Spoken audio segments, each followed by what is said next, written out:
fine. Nze wendi sirina tabu, sirina buzibu. Leero waliwo genziza okwogerako. Ate njagala kano kavidiyo kabeere kampi nga buli muntu asobola okukalaba n'akamalayo. Mbaniriza ku channel yange, channel y'Abakadaama. Bambi bw'oba oli mupya you can subscribe ate n'okwata ku kade n'obeera ng'ofuna videos zonna. Ekisookera ddala waliwo Kadaama yesterday in the morning eyaze mu kabokisi kange ng'agamba mulwadde naye ng'obulwadde obumuluma senyiga n'enkolola simanyi oba Abaganda bakiyita ekifuba like that. Ekisookera ddala bambi njagala mutegeere Kadaama yenna naddala ng'oli mupya nga winteeri eyagwa teyatandika ng'oli wano. Njagala kutegeeza nti tugenda kuyingira winta ate winta bw'eba etandika ababeera wano bonna oba banansi oba bagwira naye ng'obeera wano abasinga tulina okulwala ekifuba ne ssenyiga ago mateeka. Ekyo kyo kikuba buli wamu almost eno kingdom yonna abantu osanga bakaaba ekifuba ne ssenyiga.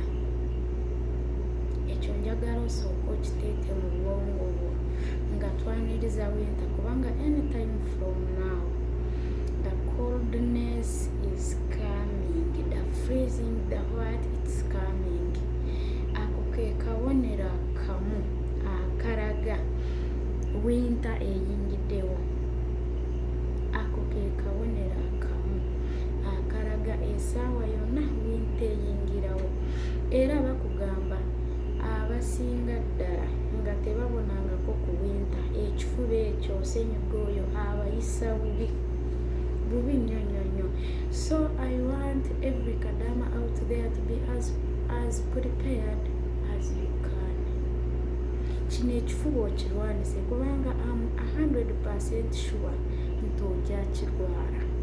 Kirwanise olabe nti nawankubadde kikukute naye tekigenda kugonza okutuuka ku point egamba nti toyina maanyi gava mu buliri. Banange ba Kadaama abamu tulimba. How can you tell me that ozuukuka ku makya ekifuba ne kikuluma n'oteefaako yadde? Va mu buliri weegumyegumye, genda ofumbe amazzi okamuliremu lemone okuteekemu omubisi gw'enjuki onyweko. Ebyo ebintu biri mu ffumbiro, biri mu ffumbiro. Kizibu nnyo okutuuka mu ffumbiro mu biyungu by'abano abantu ng'ebintu ebyo tebiriimu. Fumba nywako.